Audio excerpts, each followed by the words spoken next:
Heavenly Father, we're so thankful we can meet again this afternoon, as we usually do, to preview the lesson for next week. As we look at discipleship and authority among us, may we learn how to relate to those who are in power. And as your followers, disciples of Jesus Christ, may we learn the proper way to be able to respond to what authority tells us to do and what authority asks us to do in our lifestyles, so that all that we do will be reflective of the glory that you have given in your Son and the grace that it made it possible for us to be saved and be your disciples.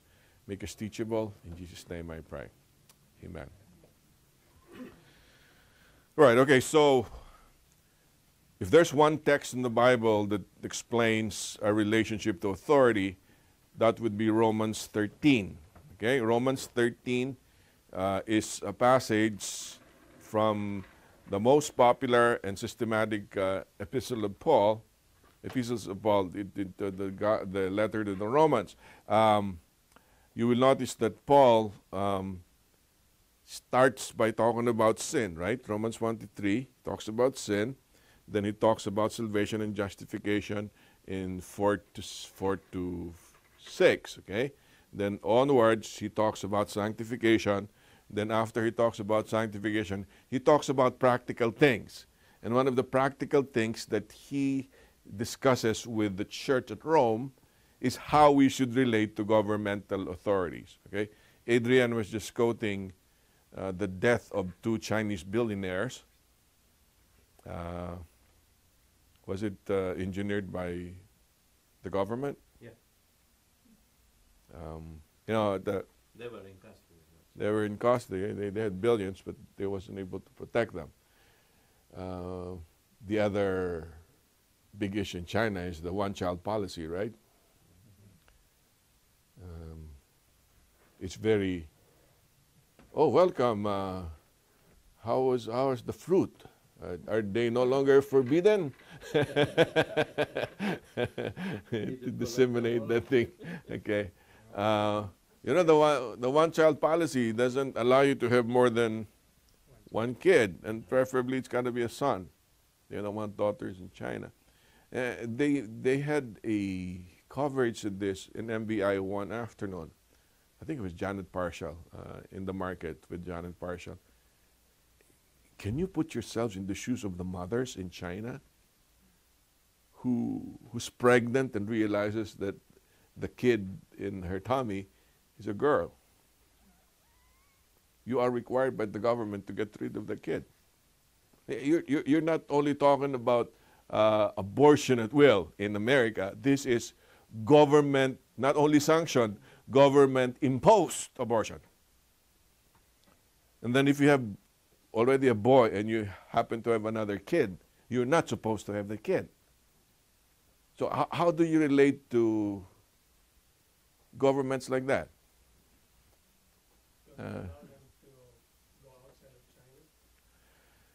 Well, some people do that.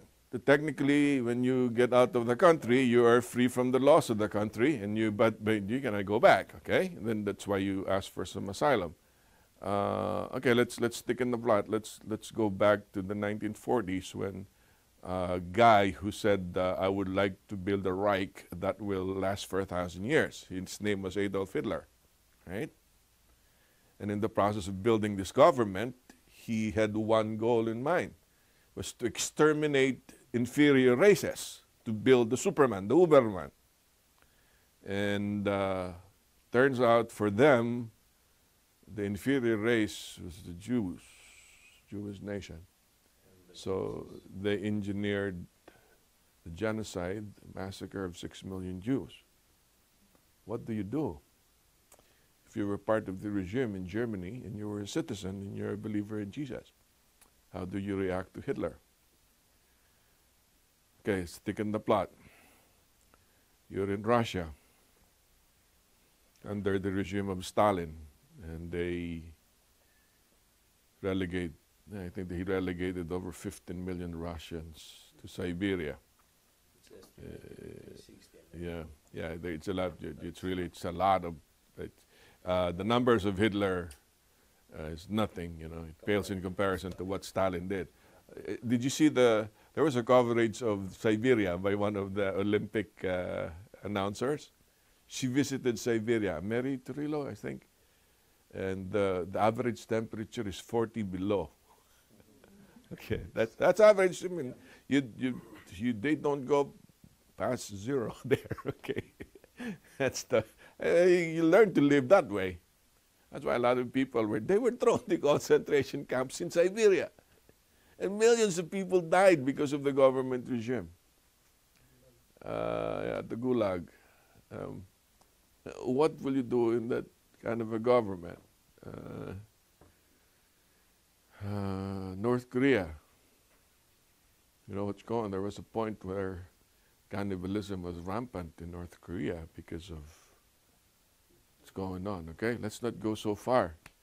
So far, they consider the Philippines as one of the most corrupt countries in the whole world. What do you do if you go to the Philippines and Manila, you know, and corruption is so rampant? How do you relate to authorities? These are questions you ask, okay? So you think these are very gory. It's terrible. It's almost obscene morally for the government to do that. But during the time of Paul, what was the government? It was the Roman government. How did the Roman government treat the Christians? Okay, let me give you a description. Nero did not have electricity in his house, so he had a banquet. He's fond of parties, so he wants the party to be in his in the lawn, in his backyard. Unfortunately, there are no lights, so how does he lit his parties? He gathers Christians, put tar and burn them. They light up the party while the Romans eat the brains of nightingales. You know, it's amazing. You read how that's nothing compared to the one-child policy in China, right? You're burning people so you can have lights. That was the background of Paul's letter to Corinthians. And then Paul begins to say, all right, this is the kind of government you're dealing with. How do you relate to this government as a disciple of Jesus Christ? That's our answer this afternoon. That's what we will cover. And that's why I say there are three ways we can relate to the government authorities, okay? And what are those three ways?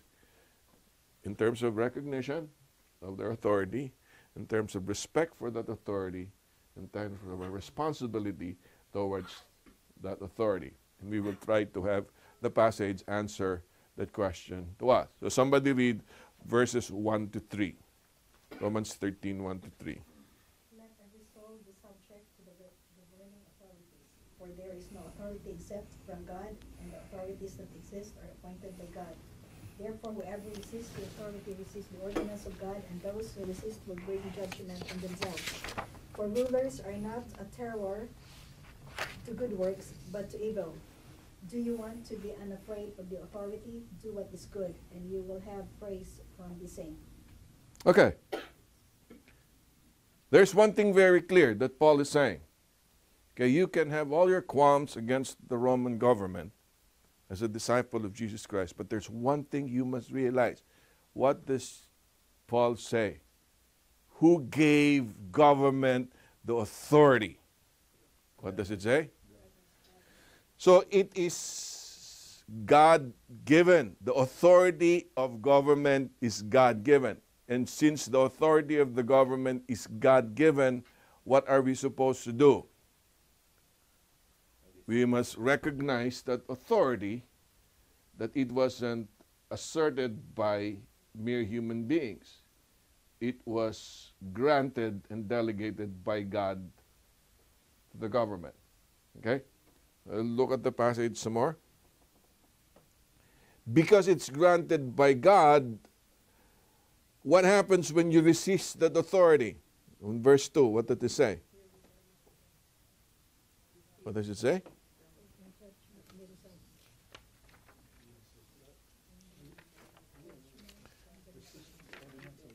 All right.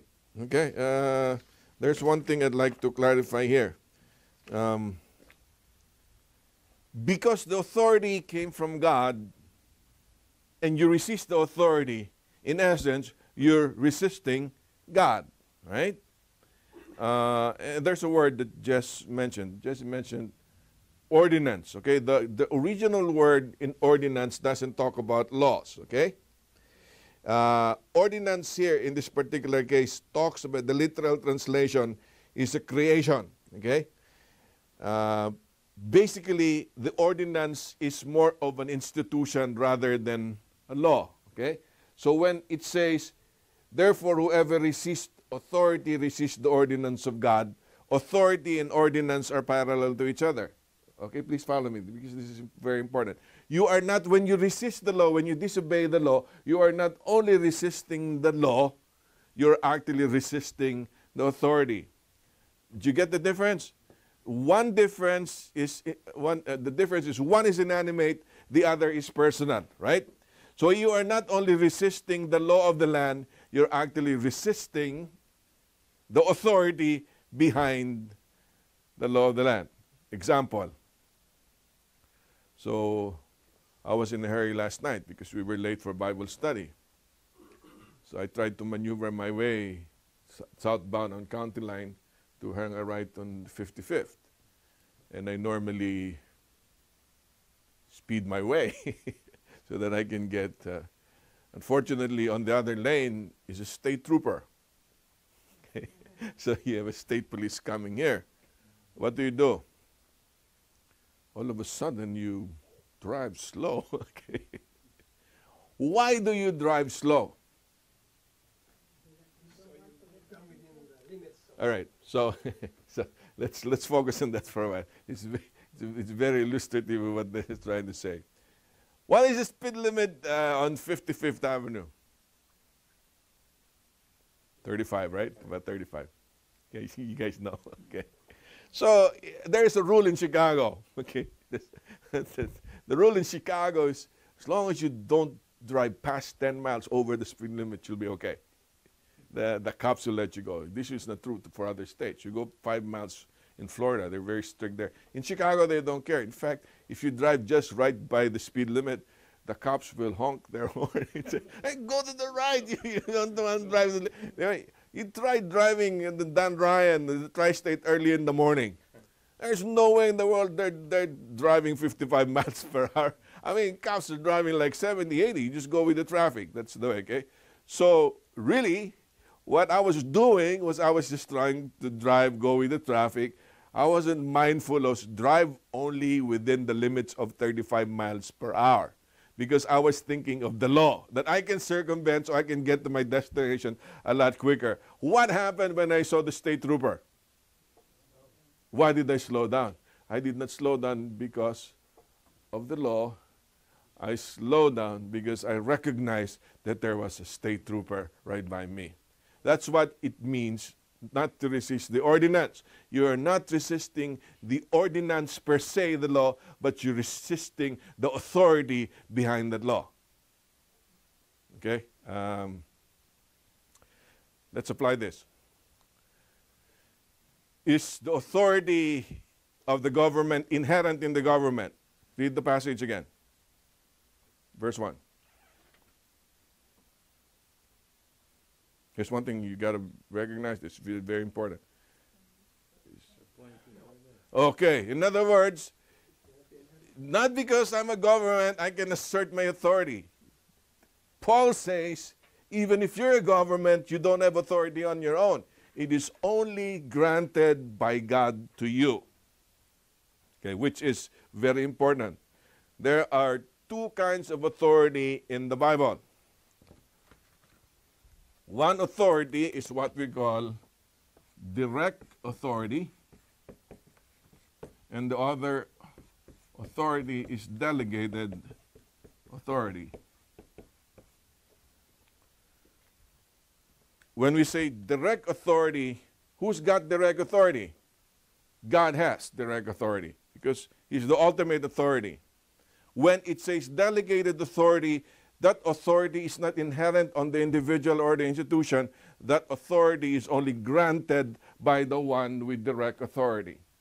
Okay, now let's review some of our government subjects. What are the three branches of government? Wow, all right, cool. You guys are political scientists. Legislative, executive,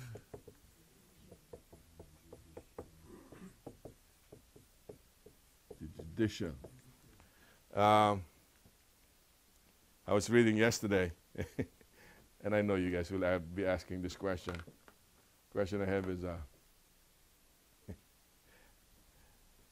Obama was supposed to write an ordinance without consent of Congress. Okay, there's a big hoopla about this now. They're saying when the chief executive of the United States of America took office, he recited an oath of allegiance to the Constitution of the United States of America. And that Constitution promotes balance of powers. What's the meaning of balance of powers? Check and balances. How is the check and balance working within America? It works because there are three branches of the government. What are the three branches of the government? The legislative, executive, judicial. So basically, if the legislative body or the lawmakers of the country passes a law, who executes this? The presidential office executes it. And the presidential office has veto power over what Congress and the Senate does, right? The reason why. And then if in case there is veto and the government, the chief executive wants to override it, he writes a presidential bill, a presidential order. But necessarily after he writes the order, that should be taken back to Congress and the Senate, okay? And so there's a very big, if you listen to Jay Sekulow live, because this is the American Council for Law and Justice, these are the defenders of religious freedom in America. They're saying that somehow the president cannot just go ahead and assert, hey, I don't care what Congress says, whatever I say it goes. Are you following? Because there's no balance of power. Executives now overrides legislative. That's not the way it should go. Instead of overriding, the legislatives should check and balance the power of the executive, okay? I don't want to go into very deep political discussions here, okay? What is the third? It's the judicial. What does the judiciary, what's the function of the judiciary in the American government? Make sure the laws promulgated by legislation will be within the Constitution. Okay, so If there is constitutional rights being questioned, the judiciary will. really what the judiciary function is in order to ensure that is to interpret the law, right? The judge will say, hey, you think the law says that. Really, the law says this. And I'll give you a very, very relevant example of that. You've heard of DOMA, right? Well, you know what DOMA stands for? Defense of Marriage Act. What is the Defense of Marriage Act? The DOMA is the assertion that marriage is essentially the union of a man and a woman. And you know, there has been laws creeping into the government to change that basic definition. Okay? So the judiciary comes in and say, okay, what does DOMA actually mean? Is there really a law on what marriage is supposed to be in this country? That's where the judiciary comes in. And then they battle it out in Congress. The White House checks it and goes round and round. These are checks and balances. Okay? Now, question. In the kingdom of God, do we have those three branches? We don't, okay? Because it sits in a monarchy, and this is not a monarchy, this is a theocracy. In a monarchy, when you're the king, you're the lawmaker, you're the executor, you're the judge. Remember when King Solomon assumed the throne? What is King Solomon famous for? Remember the baby, because it was the baby, the two women were fighting over the baby, and And what did Solomon do? He get the sword, like cut the baby in half. Okay? And of course the mother said, go ahead, just give the baby. Now I know you're the mother. So that's amazing. But why did they have to go to Solomon? Today in America, you don't go to the president to resolve that. You go to the Supreme Court. You go to the court system, okay? Because it's a king. It is a monarchy. It is a theocracy. So what are we trying to say? Since it's a theocracy, all of these three is given. Okay, now we go to the government of God. Who makes the law in the kingdom of God? God himself, right? In fact, Jesus said, if you love me, keep my commandments. John 14:15. Who is the judge in the government of Jesus Christ? John 5. Go to John 5.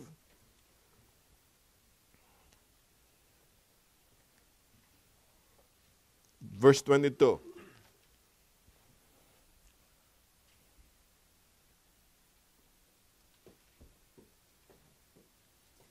For the Father judges in no one, but he committed all judgment to the Son.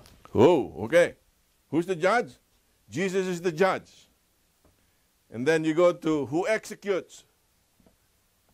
You go to Philippians, it said, as long as I believe, every knee shall bow and every tongue shall confess that Jesus Christ is Lord. What's the meaning of every knee shall bow? Whatever the king says, whoever is on authority say, it goes. He executes it. So in the kingdom of God, all three of this is given to Jesus Christ. That's very important to understand. So in direct exercise of the authority, Jesus is legislative, lawmaker, executor, and judge at the same time, okay?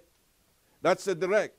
But Jesus is saying, even if I have all of these functions by virtue of my role in the Trinity, in the Godhead, and my role as your Savior and Lord, I have delegated some of the authority to some men, okay?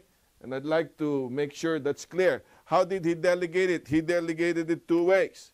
There is what I call, there is a spiritual delegation, and there is a secular delegation. Did Jesus give authority to the disciples? Yes, he did. If you go to Mark 10:1, it says, God gave authority for them to cast out demons. Somebody turn to Mark 10:1 so we can know exactly what that says. Then he arose from there and came to the region of Judea by the other side of Jordan, and multitudes gathered to him again, and he was accustomed. He taught them again. That's the first one, the first verse. Okay, I think it sits later on in the text.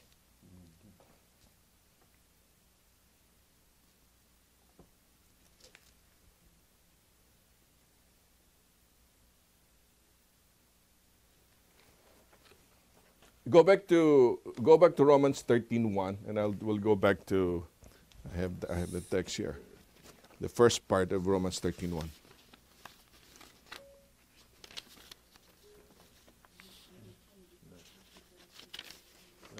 Every soul be subject to the governing authorities. Okay, all right. So, I'm sorry, that wasn't Mark. Let's go to Matthew 10:1. Matthew 10:1 is what I meant. Okay. Called his 12 disciples to him, he gave them power over unclean spirits to cast them out, and to heal all kinds of sickness and all kinds of diseases.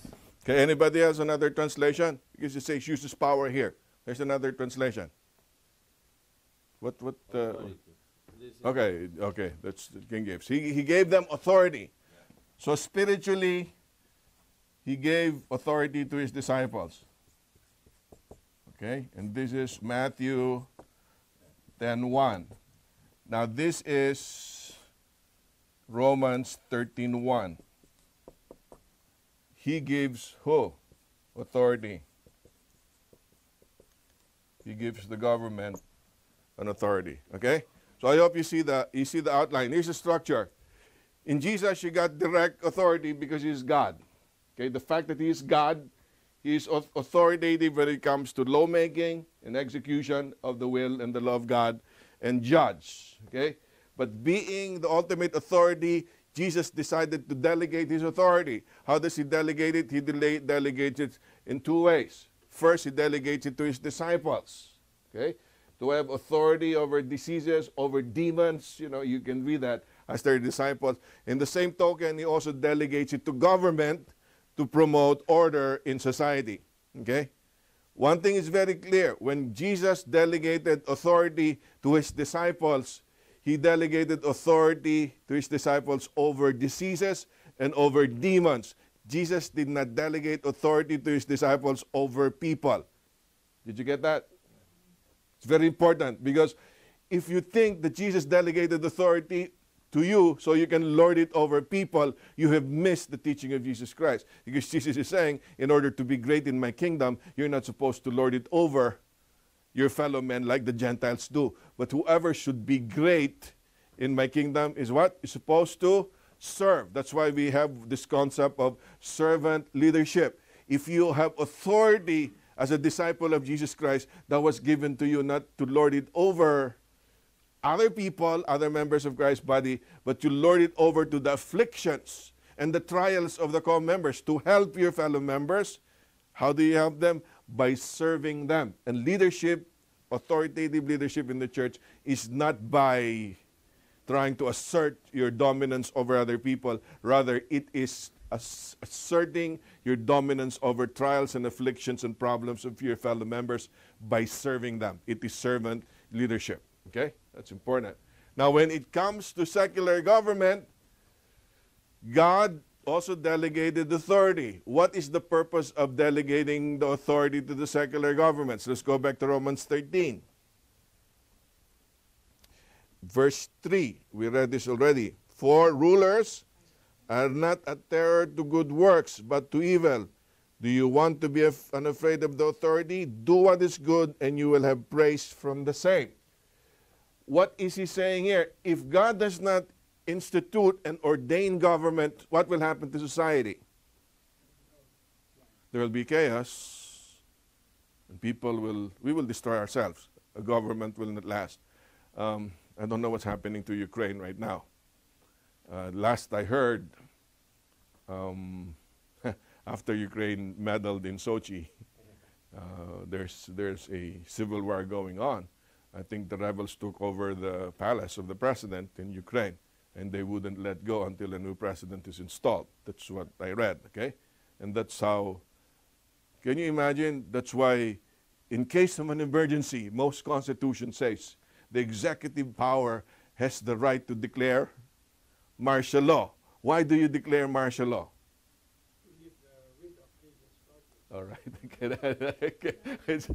We're going deep into political science to lift the writ of habeas corpus. What's the writ of habeas corpus? Not allows a person to sprung out of jail by paying a bond. Okay, all right. No, we're going to law school now. Habeas corpus is basically, you got civil rights. Of civil rights, you can express yourself. You have the right to move around without any curfews. But the moment the military takes over, what the military says goes.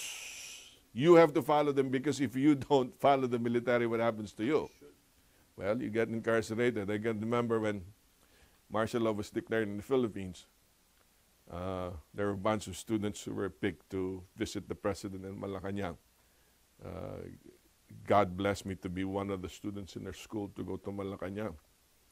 So there were 4 of us from the school to go to Malacanang with President Roda. President Roda was still alive then. So we ended up going to Malacanang. Oh man, I've never been subjected to so much search. Remember, how many of you have been to the Malacanang Palace? Before Marcos' days, not after Marcos led. But there's a Malacanang Palace proper, and there's a library, but there's another compound within the Malacanang Palace, which is the presidential compound. So we couldn't park because there were a lot of Philippine constabulary. They're no longer Philippine constabulary today. We call them PNPs now. Okay, they've changed the name, Philippine National Police. There were PCs blockading Malacanang because it was the birthday of President Marcos. All we wanted to do was to go to Malacanang and say happy birthday among the students in all over the Philippines. Okay, there were like about 4 or 5 students for university. We go there to say happy birthday. I was supposed to say happy birthday to Apo when we went there. We couldn't park. So Dr. Roda had to park several blocks away from the block next to the Malacanang entrance. So we had to walk. When we got to the entrance of the palace, he goes, "What's the name? What's the school?" Look for a name, couldn't find our names. Oh my, and I walk back, and I go back. This was martial law too, so they finally let us in because there was another group from University of the East. So we went in with the bus. So we finally got into the library. We sat down in the library, we read some books, and then after a while, some guy said, "The president is ready to see you now." Okay, so everybody stood. We went out of the library, and then they were ushered into another gate, into the presidential compound. This time, the guy checking us was a member of the presidential battalion, the presidential guard. Remember the presidential guard? You have to have a certain height before you become a presidential guard. I think I'll be a graduate of PMA. There was big regulations about being a presidential guard. So they check us out. And then we finally checked in. As soon as we checked in, we went into the presidential compound. President Marcos is not there in the first floor. He is on the second floor. So all of us there, now no longer presidential guard, all the NBI agents were swarming around us. Okay? All bags must be left here. Okay, it's a good thing I was a guy. I don't carry bags. But we had two girls with us, so they left their bags. We couldn't carry the bags. We finally gathered around the table, and then President Marcos came out. I was right here. President Marcos was right there. Fil-Am Martin was with me and had the privilege of standing next to President Marcos. Shit, you out of luck. He was standing there, and President Marcos gave each one of us a book entitled Revolution from the Center. And Fil-Am, Fil-Am is a very assertive lady. Fil-Am gave her book and said, "Sir, here, can you please sign this for me?" Okay, so President Marcos signed it for Fil-Am. And then, of course, well, after President Marcos gave us a welcome, there were 2 representatives of the students who were supposed to speak for all the students. And who were the representatives? Number 1 was Father Cruz, the president of Ateneo University. Okay, so he spoke. And then next was the president of the University of the Philippines, Salvador Lopez. Salvador Lopez was kind of balding here. Okay, so, there was no more hair here. And, Father Cruz was more tactful, coming from Ateneo. He's a priest too, very tactful. He was martial law, And then Salvador Lopez took his stand. He was just standing, Dr. Roda was here. Salvador Lopez was just right there when he was speaking. I was looking at him, and he wax in eloquence. You know how UP is, all the demonstrations in UP, they're political scientists, they run the country. All the presidents graduate from UP. And I started talking, waxing eloquence. And you know how President Marcos is just so relaxed? He was smiling at President Lopez, and then after President Lopez was done, there was only one word that came from President Marcos's lips and said, "President Lopez, I know what's in your mind." I tell you, when I heard that, for the first time, I saw a person blush in his forehead all the way here, because they just incarcerated Benigno Aquino then. Remember, Benigno Aquino was incarcerated in Camp Crame because all the political prisoners were there. And President Marcos was just saying, "Hey, Crame is really near. I can throw you to Camp Crame." Why? Because it's martial law. I don't have to go to Congress. I don't have to go to the judiciary. I am the law because I am now the commander-in-chief. Whatever I say goes. Why do you have to say that in terms of martial law? Because you want to preserve peace and order, right? Because if you do not preserve peace and order, there will be chaos if everybody just does their own thing. And then one thing, and just one side note, we will continue with our study. So this was the time when I befriended Dale Clark, who became like a brother to me. Dale Clark was stationed in Clark Air Force Base in the weather station. He was a UPI photographer. He became very depressive. He wanted to kill himself. Somebody recommended that he goes to PUC, to go to seminary. So goes to PUC. We met. I happened to be the editor of the College Voice. He became my photographer. And of course, since he was photographer for the College Boys, we had to spend a lot of time together. And since, during the time there were no word processors, we had typewriters, okay? And there were no you have your memory card right now, when you just delete if you don't want it. We had to shoot it from film, And then Dale shoots 3 rolls of film, 36 to get one shot to put in the stuff. And the problem is, if you shoot by a roll of film, it doesn't come out the way it comes out right now in your computer. You got to develop and print the film. Has a lot of money too. We didn't have a lot of money. PUC wasn't that rich. We haven't sold Eternal Garden yet. So you know what they did? What Dale did was he created our own dark room. He created dark room. So we created the dark room in the back of the College Boys office. And we print the pictures there with all the mosquitoes, we're doing this. And then that's when I started studying the Bible with Dale. And I can remember we were living in Baisa Canto. So after staying a while at about 11:30, 11:45 in the College Boys office in PUC, we walked the street down to Baisa Canto. We start talking about the Bible, and about 12 o'clock, the sirens blow, because it was curfew. You can see Dale and I several nights running to our houses because there was curfew. Okay, but all of this happening was because law must be instituted in order for there to be peace and order, in order to avoid chaos. That's why God delegated authority to secular government. Okay, and because that authority is delegated by God, any disrespect, any resistance of that authority is tantamount to resisting God himself. That's what Paul is trying to say. So you must comply with the authority, the secular authorities over you. Okay.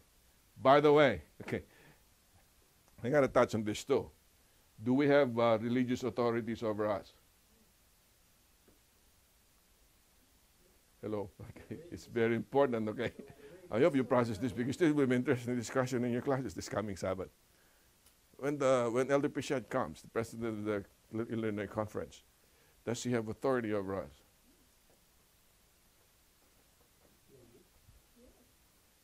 Okay, let's review. When Jesus gave authority to the disciples, he gave authority for them to have authority over diseases and demons. He never gave them authority over people. Okay, hold on to your horses. I know what you're thinking. Okay, all I'm trying to say is the authority that's given to Elder Pichette and all the officers of the conference is to have authority over the problems of the conference and through the leadings of God, lead the church. They were never given authority to lord it over people. Okay? And the fact that they were not given authority to lord it over people, that mean we should not comply with the conference?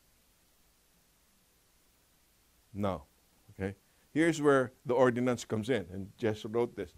It is not the law that you're going against. You're going against an institution. So when you go against the conference policy, you're not going against Elder Pichette. You're going against the sisterhood of churches in the Illinois Conference. I hope you're following what I'm trying to say. You're not going against a personal authority in person, a person who was given an office and authority in the conference. You're going against the fellowship of all the believers in the conference. That's what ordinance is about. And the fact that there is a delegated spiritual authority on our officers means that they ensure that some of the policies of the conference is implemented. And for you to go against that, it's not necessarily going against them, you're going against the conference or the sisterhood of the churches. Okay? Question. This is very important.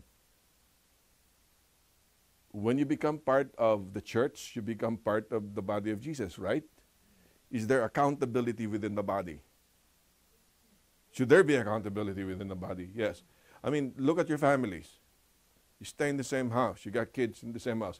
Can your kid just go ahead and do their thing the way they please? No. Example, Tony Evans. You know Tony Evans, right? He's one of the dynamic black preachers. He said, One day I went to our house. I saw 2 roaches. There is only one rule in the Evans household, that the only valid roach is a dead roach. So he said, I step on the roaches. Okay. He stepped on the 2 roaches. And then unbeknownst to me, the following day, I realized I did not step on the other roach enough because the roach was still alive. And I found my boy playing with the roach. And while he was playing with the roach, he said, boy, what are you doing with the roach? Dad, he's dying. I'm trying to save him. That's what he's trying to say. But what I'm trying to say is, even with roaches, there are rules. And if the father says it as a household rule in the Evans family that only dead roaches are valid, so all the roaches in this house must be dead. Okay? Why are you nurturing a roach? Okay? When you are nurturing a roach, you are going against the Evans household. Are you following me? When you go against the conference, you're going against the household or the body of Jesus Christ. There's accountability right there. And as a true disciple, you must comply with what the body says. I know you got a question in your head. What if what the body is saying and what the government is saying is against God's will? We covered that in a little while. Okay? So we got respect. We got recognition. Second, somebody read verses 4 and 5.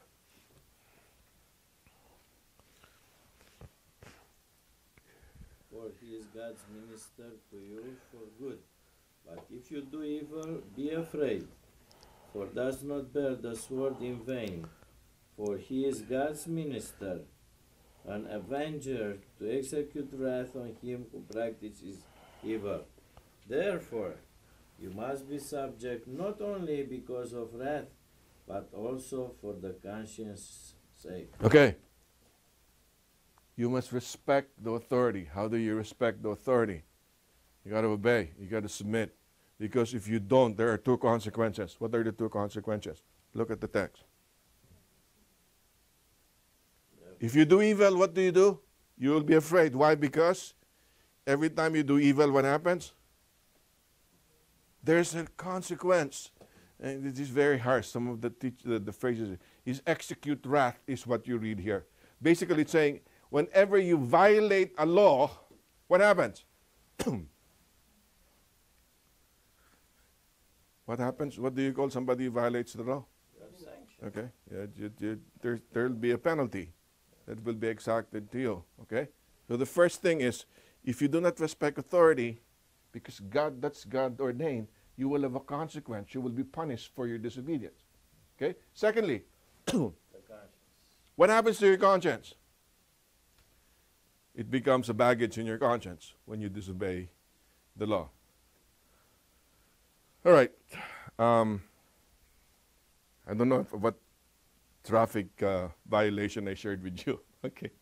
But did I tell you about my traffic violation going to Madera when I was supposed to do Sabbath school there from Pasadena? I was clocked at 95, 97 miles per hour in I-5. Did I tell that story? My wife is nodding. She attends the choir. She doesn't remember she doesn't remember the Did I tell that already, Cleo? You remember? All right. Okay. Then I'll tell it to you. Okay.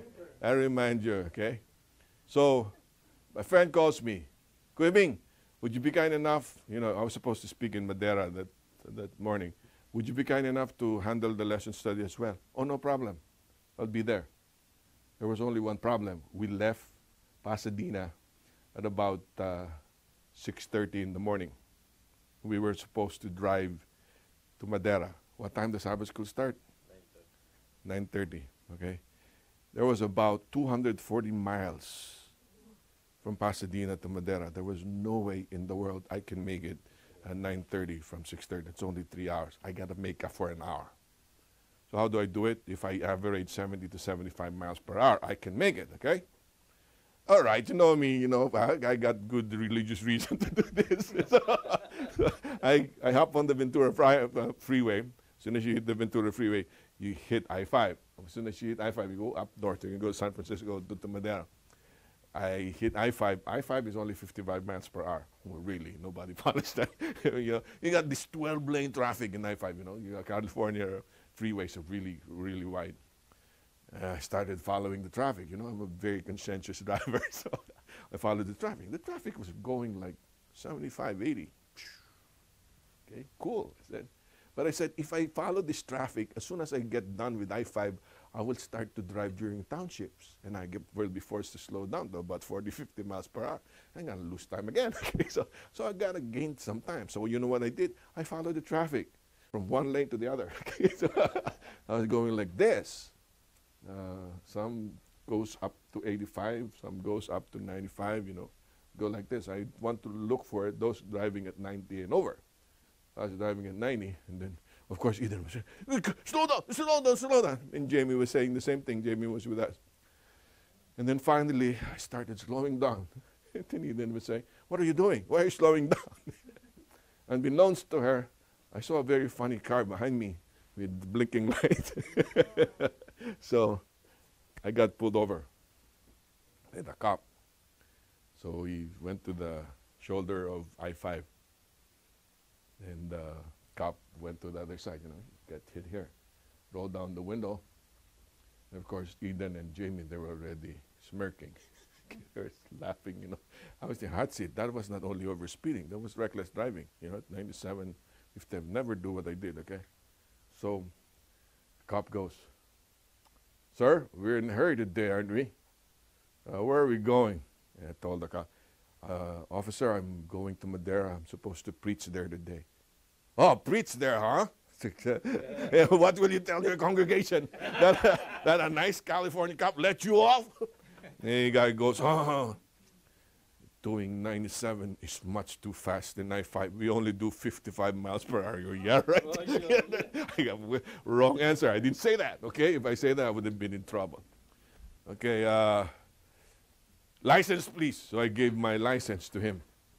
Looks at my license. She got they're in Chicago, Illinois. Looks at me and says, here, sir, you say a prayer for me. So he let me go. It was a really nice California cop. So the first thing we did when I got to Madeira, for lesson study, we prayed for the cop, okay? Because I promised him. But what could have happened if the cop was not gracious? What happens if you are caught reckless driving? I'll be flying back to, after posting bail, I'll be flying back to Chicago. And when the court date arrives, I cannot pay by mail. I gotta be a must show there. Because there are consequences to what you do. That's what Paul is trying to say. There are laws in the land. You violate the law of the land, you gotta pay. In fact, it will be carried by your conscience. That's what he's trying to say here. It leads me to the other. We're in traffic violation anyways. So it was, first time I went to court, it was in Downers Grove Court for traffic violation. I was southbound on 83 and 63rd. And I hang a right. You know what you do when the lights are red? Even you're turning right, you got to stop first before you turn right, right? Yeah, I know my driving said, okay. And then, like, when I went past Clarendon Hills, you know what I'm talking about, right? Past Clarendon Hills, man, this cop pulled me over. So they say I run a red. He didn't even tell me what red light I ran, okay? So he gave me a ticket. So I was bothered by that. So I observed the lights in 63rd and 83 and Clarendon Hills. I timed that I spent about an hour synchronizing the time. There was no way that the lights in Clarendon Hills is green and the lights here would be red. It's got to be both green in order for this to be green. So I said, and the fact that it was green, I was able to go past Clarendon Hills light. Where was I pulled over? I was pulled over behind Clarendon Hills light. Why did it take that long for the cop to pull me over? Because the light on his side was red, and he couldn't cross 83, right? Why is it? And he was with a young cop, trying to impress the intern, how to pull over a guy. So I observed that. Oh, nuts! I said, that can work. I can pay this, but it's not right. So I went to the judge, and I approached the judge. I said, good morning, Your Honor. That's the way you do it. You got to be very respectful. Good morning. Then the police officer was there. On such and such a day, where were you? Your Honor, I was northbound on 83. Okay, northbound on 83. I was southbound. Did you see a white citation, a Chevy citation? Yes, Your Honor. It was red and the citation turned right. All the details. And then the judge looks at me and said, what can you say, sir? I said, Your Honor, with due respect to the officer, the light was green. And I said, for 3 reasons.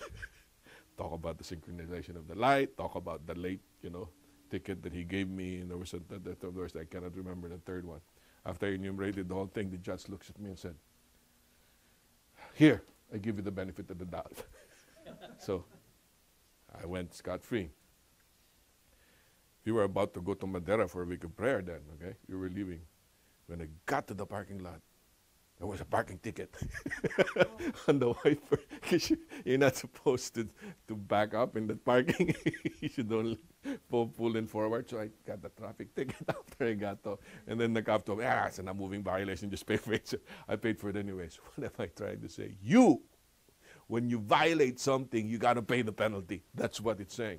But one thing else I want to make sure you understand. When you go to court, how do you address the judge? How do you show respect to the judge? You don't say, Mr. Sullivan. Mr. Sullivan. I'll tell you what Mr. Sullivan means. You don't say Mr. Sullivan to the judge. I was in jury duty. And it is very important that we know how to address the judge. Whether you're a juror, whether you're defense or prosecuting attorney, you must address the judge properly. And the only way to address the judge properly is Your Honor. Why do you say Your Honor? Because you need to respect them. They are honorable. That's what Paul is trying to say here. Paul is trying to say here in verse 4, for he is God's minister to you for good. He is God's minister. God has delegated authority and gave him honor, so there should be honorable. You must honor them. Okay? And I'll go out on the limb right now. I'm telling you, there are a lot of Obama's policies that incense me. Okay? And I don't want to share my political views with you. I do not quite agree with President Obama with what he's doing with some of the legislations, probably the ordinances he does. But that doesn't entitle me to disrespect him. Do you understand? I may disagree with him, but I still need to respect him. When I see him, the right term to say is, Mr. President, okay? You see a judge, you say, Your Honor, you must respect them. One very important lesson. Is it possible to disagree without being disrespectful? Yes. But from a Filipino culture, that's very difficult. Right? And Mark is smiling because he has already implemented this. Because most of the time, when you disagree with the Filipino, it's almost like a sign of disrespect. Right? Because, for instance, in a family, father goes, I want you home by 10. All right, curfew. Dad! 10 o'clock, that's too early. 11. And then typical parents said, Filipino parents said, you see, you're disrespecting me. You're supposed to be home at 10. You disagree with me. You do not respect me. You do not honor me. Is that right? Hello.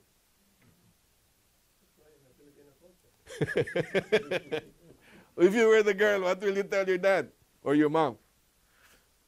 Dad, Mom, with due respect. With due respect, can I add another 30 minutes there to do this thing? I just want to this is one thing I learned. I love a lot of the Filipino culture. That's why I think we have a Filipino-American church here, because there are respect for parents, respect for women, extended families. These are cultures that at least most of my Caucasian friends, they treasure. I mean, some of my friends who live like houses apart in the same block, they haven't spoken for years.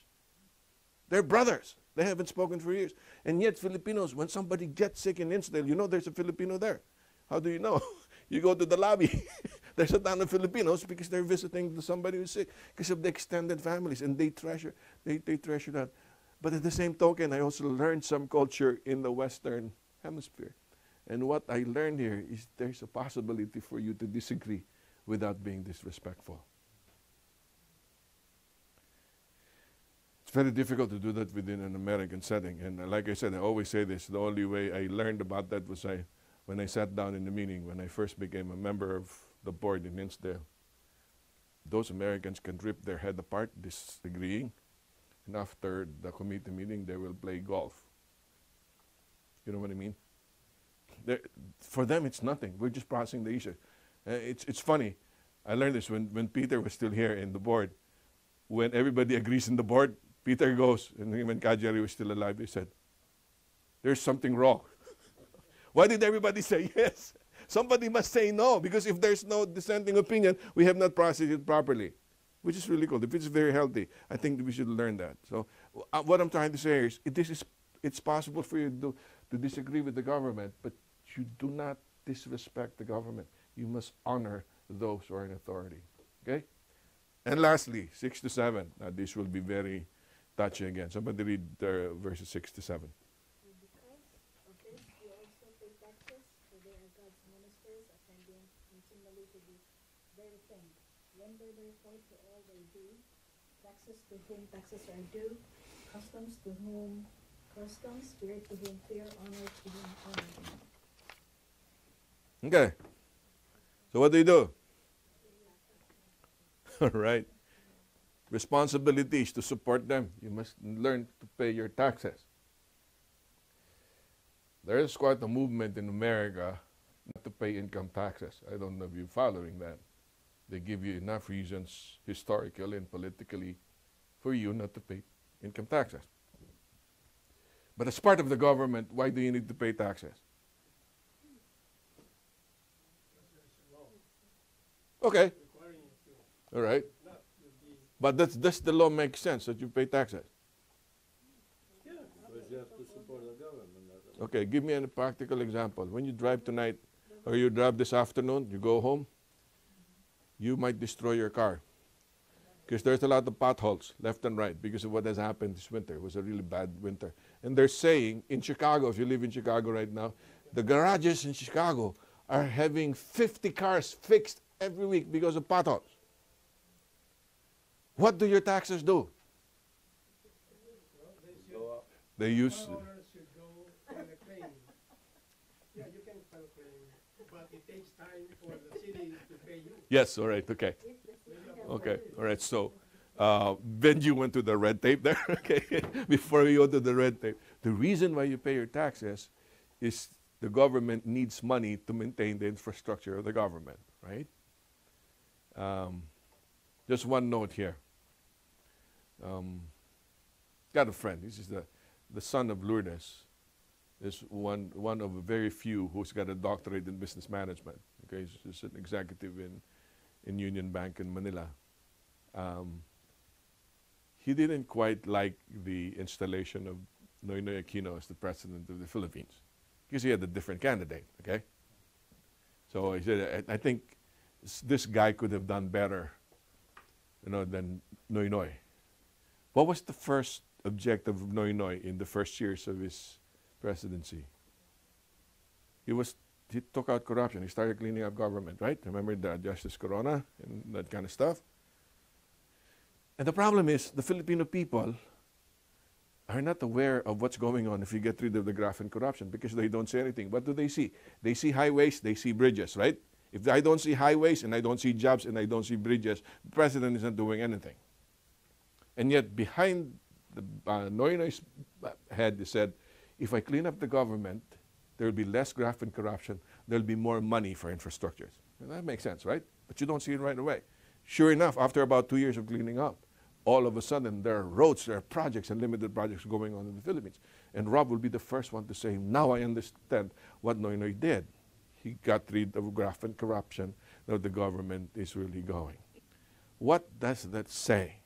What I'm trying to say here is, if the government is aligned with the justice of God and consistent with the way you treat people equally as they are created in the image of God, the government becomes successful, right?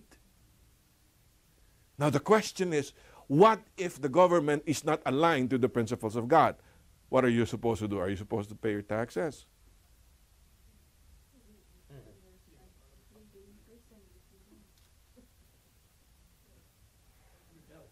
Yeah, what you do when the pastors are stealing the tithe? Okay, you're supposed to take in the plot. We'll cover that in a little while. Okay. In the United States, the citizen has the right to bear arms. Because comes the day- Wow, we're going really deep here. We're going deep here. Okay, we're not trying to talk about civil war here, okay? Okay, give me the forms of government. Maybe this will help us process this. What kind of government do we have in America? Exactly. We have a democracy. Give me another form of government. No. Okay, well, Dictatorship.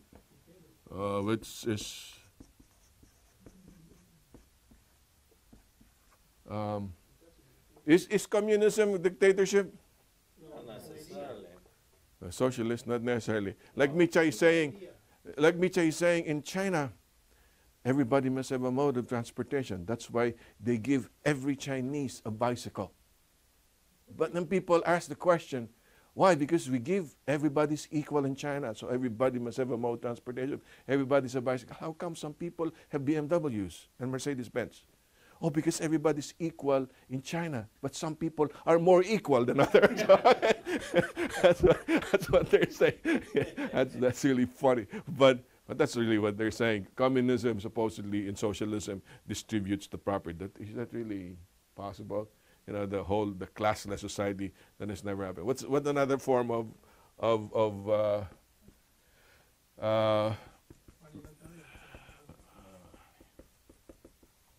okay, which is representative, close to democracy.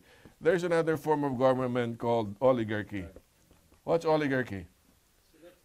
It's elect few who knows, who are rich, the dons, remember? Who took over the colonization, they ran the country.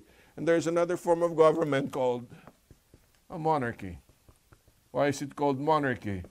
Comes from the word mono, because there's only one monarch. There's only one ruler, okay?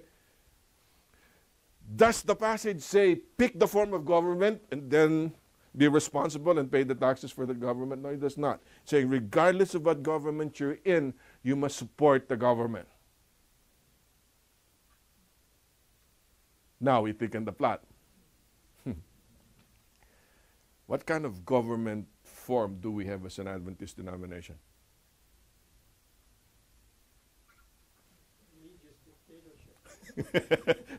Be careful what you say. They have a sophisticated term. It's called representative.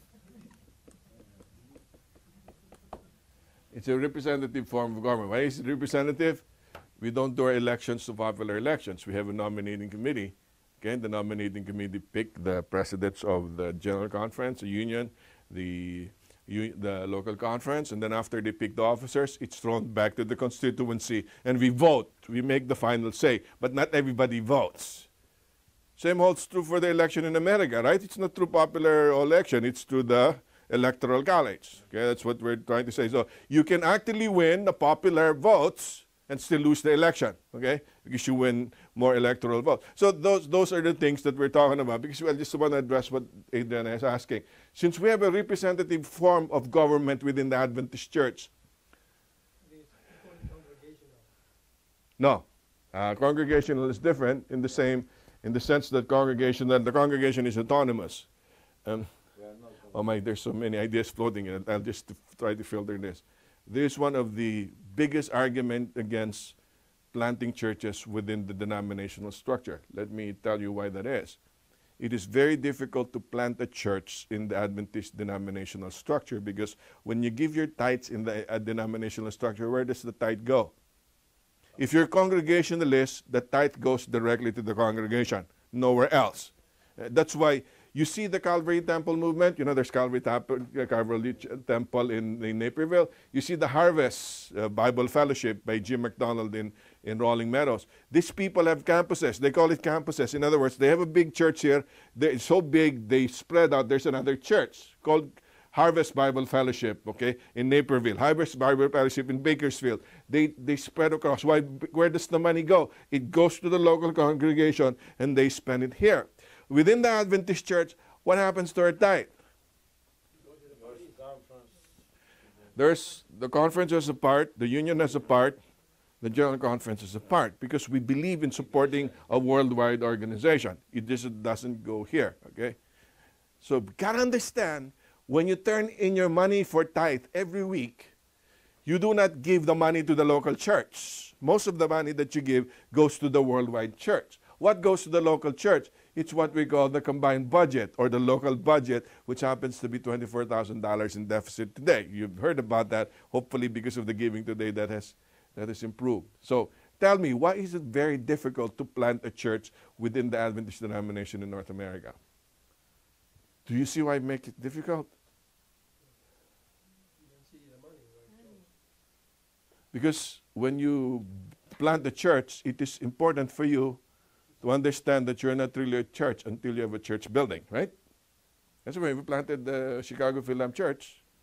Until we found the building, we didn't consider our work complete. They needed to have a facility. So you get a letter from Glen Ellen asking for a contribution so they can have their church building. Now we started the church in Naperville. You'll get the letter from them. Same holds true with Morton Grove, okay? That they start renting out facilities. What happens there?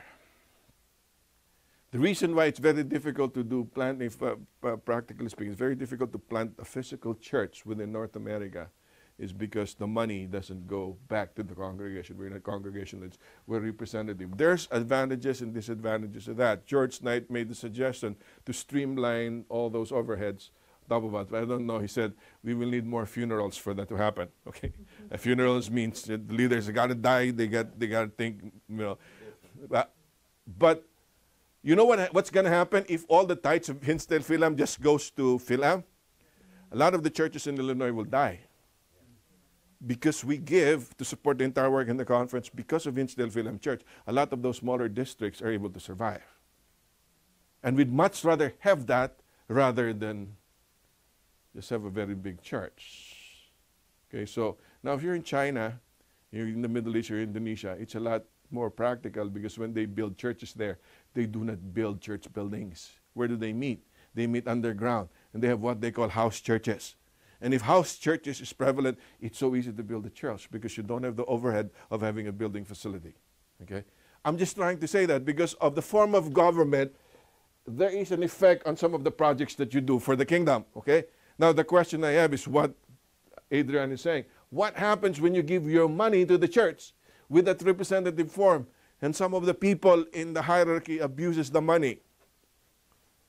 Okay, I don't want to whitewash what's happening. It is for real. You know, the life in the Philippines is very hard. You know, right? You know, people are very poor in our country. What keeps the country afloat are the people who are in the foreign lands. They send their money back there. But if you're there working as a church pastor, you know how much you get? Even if you're the president of the conference or president of the union, it's not a whole lot of money that you make. So there's a big donation that's funneled through you. There's a very big temptation to kind of rechannel some of those donations to other projects that you think need support. You know, here, you cannot do that because if somebody's earmarked for a particular project, it is a restricted fund. You don't touch it. But that doesn't happen over there. What do you do when somebody uses the money that you give to the Lord's work irresponsibly? Do you stop giving?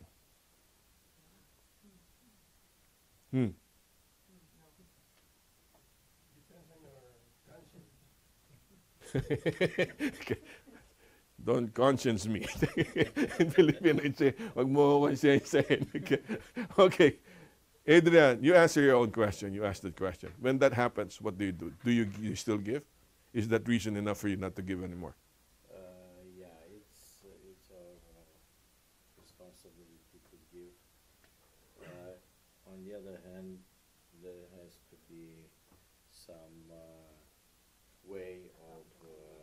responsibility.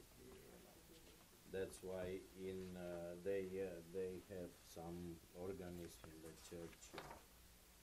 This review, how do you call Auditors, those? Yeah, auditors. Auditors, yeah. Yeah. They have this, but the problem, as it was in Romania, I'm talking about that particular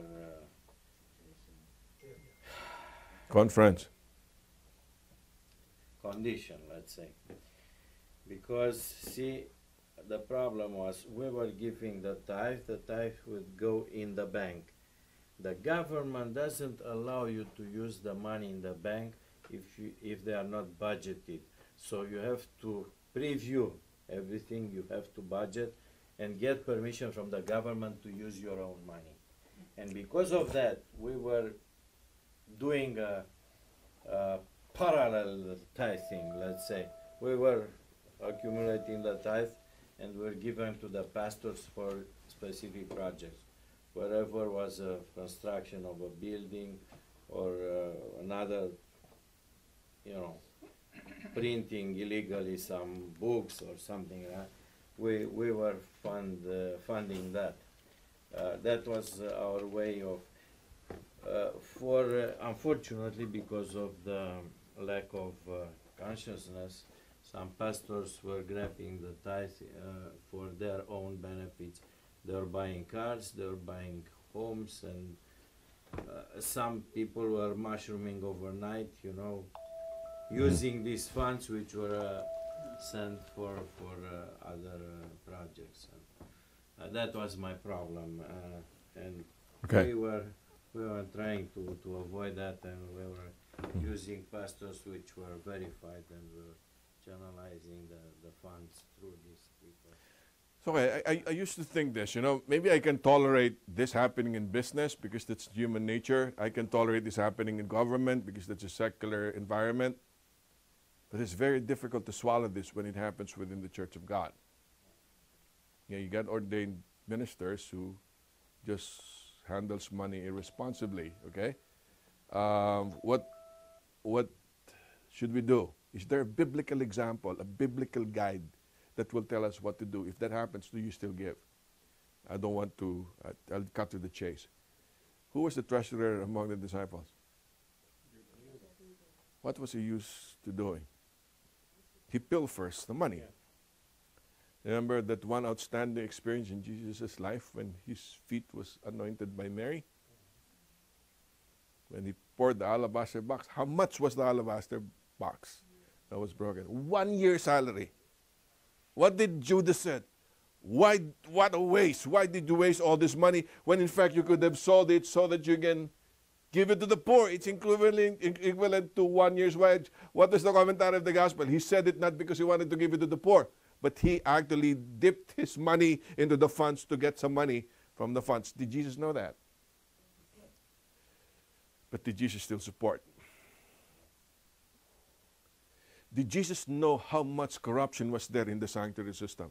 Do you understand? You know what the corruption is? Remember when he cleansed the temple? You know how they barter with temple currency? Because you cannot pay money unless it's temple currency. There was an exorbitant exchange, money exchange. The money changes were there. And then if you bring a lamb, they will tell you that lamb is not without blemish. So you buy a lamb from here.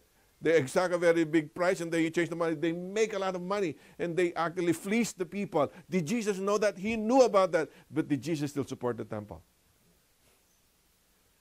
I don't have to go on and on. The bottom line is, your responsibility is not to disperse the money. What is your responsibility? Your responsibility is to give.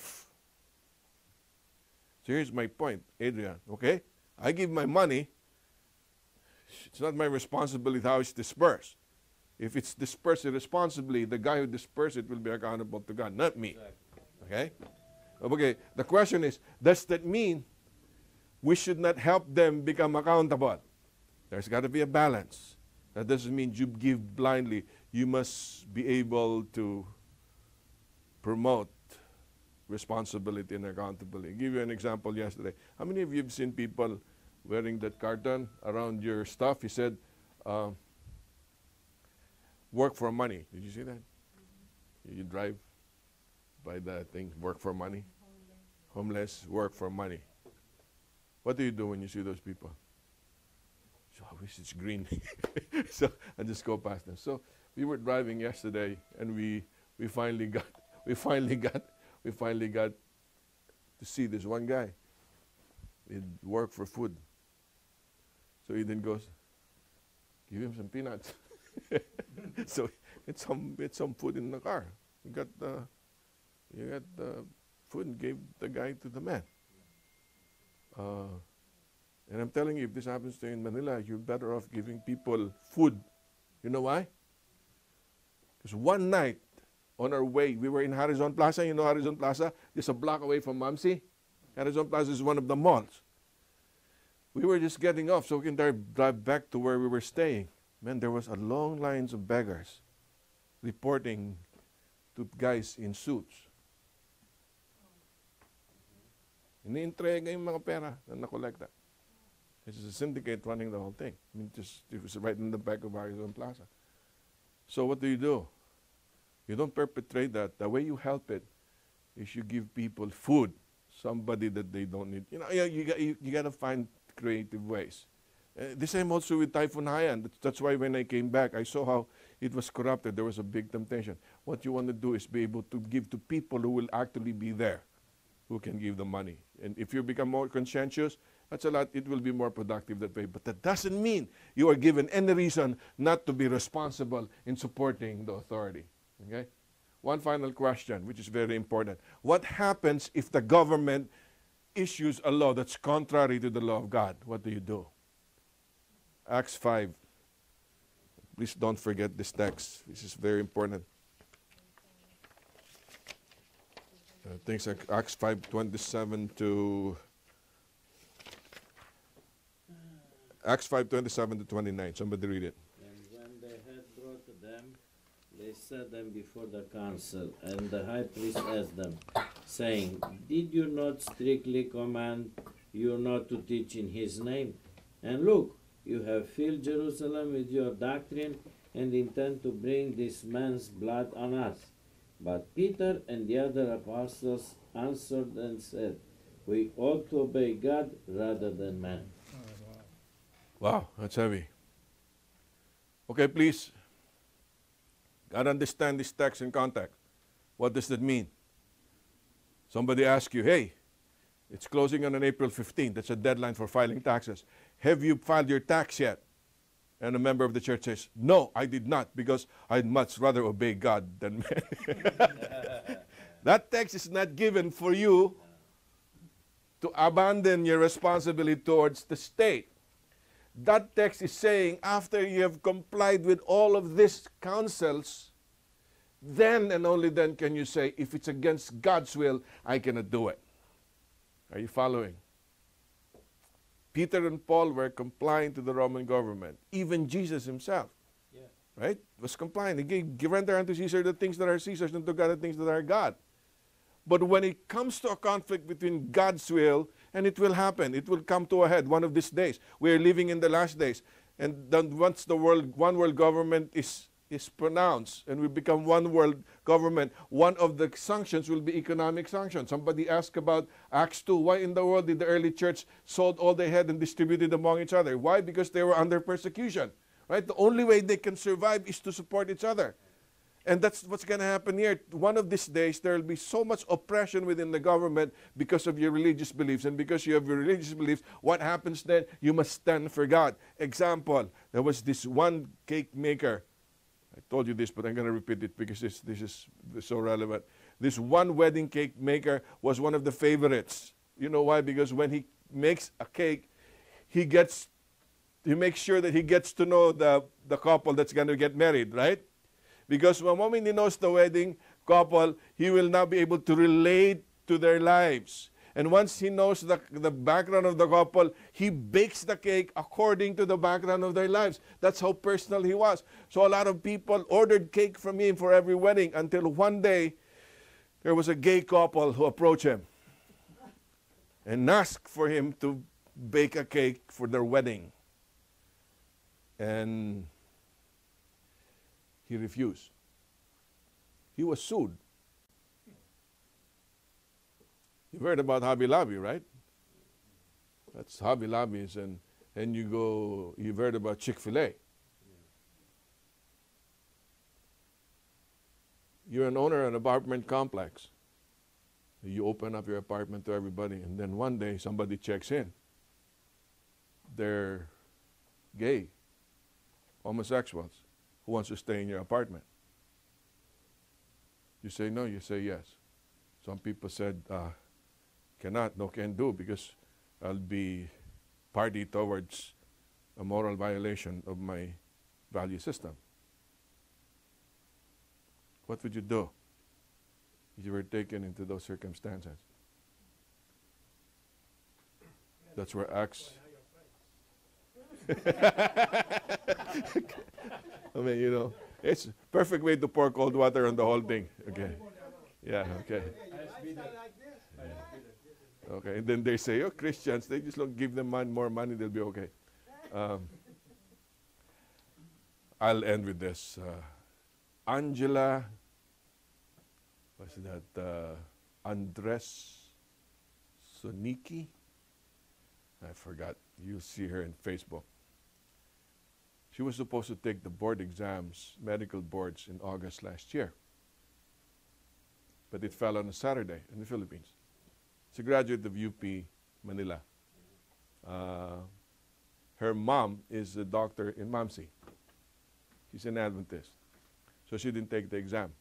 She took the exam on February 9, happens to fall on a Sunday. The results of the boards were released late this week. She topped the boards. Similar to my friend Len Medina, did the same thing. I always say this, God doesn't guarantee that if you observe the Sabbath, you will top the boards. That's not the lesson. The lesson, I think, in discipleship and authority is, yes, you will comply to authority as far as the will of God allows you. But the separation begins when that authority conflicts with the values that God has given in your life. And God says, sometimes it will even cost your life. But be faithful unto me, and I will take care of you. Sometimes you top the board. Sometimes you get killed. You get beheaded. And sometimes a sword is run through you and you die in the name of Jesus Christ. It doesn't matter. A disciple will always stand for God. The lesson? First, when you stand for God, you must respect His delegated authority, both spiritual and secular, right? How do you do it? By recognizing their authority, by respecting them, and sharing the responsibility within the system. But, and if that authority conflicts with the will of God in the end, what will prevail? Your loyalty and faithfulness to God must prevail. So maintaining that balance as a disciple in relating to authority, based in submission, and at the same time in faithfulness to God, will make you a true disciple the way the Bible teaches it. Okay? The example you used right here. Okay, yeah. Arizona bill lets businesses refuse service to gays. Exactly. Yeah, and gone are the days where we move towards the toleration of gays. Today, if you go against gays, they go against you, right? You're homophobic. And that will happen to us one of these days, right? What will you do? They will hate me if I do not tolerate the gays. So what do? Do you start tolerating a lifestyle that God did not want you to follow? No. The Bible says we would much rather obey God than man. But whenever it's possible, I will respect authority as a disciple of Jesus Christ. But let it be said that when all has been done, that my respect went first to God and to His delegated authority. Because in the final analysis, it is the direct authority of God that really counts. Because all delegated authority is answerable to the direct authority of God. And when you have that clear, then you understand what discipleship is with the powerful. Okay? Any questions? All right. Let's close with the prayer. Heavenly Father, thank you for this time we've spent in understanding our role as disciples in relating to authorities, particularly delegated authorities from you. Oh Lord, we got issues in the church and we don't quite agree with all that we see, but it doesn't matter. You've counseled us to respect authority, and the same token, Lord, support of authority that you have entrusted to our spiritual leaders. Also entrusted to our government. Teach us to be responsible, respectful, and recognize that this authority was given from you. But, oh Lord, when a conflict arises where this authority goes against the will of God and your will for our lives, may faithfulness be the final answer in each of our hearts. And may the promise that you said, be thou faithful unto death, and I will give you a crown of life, be real in the heart that will be your true disciples. In Jesus' name I pray. Amen.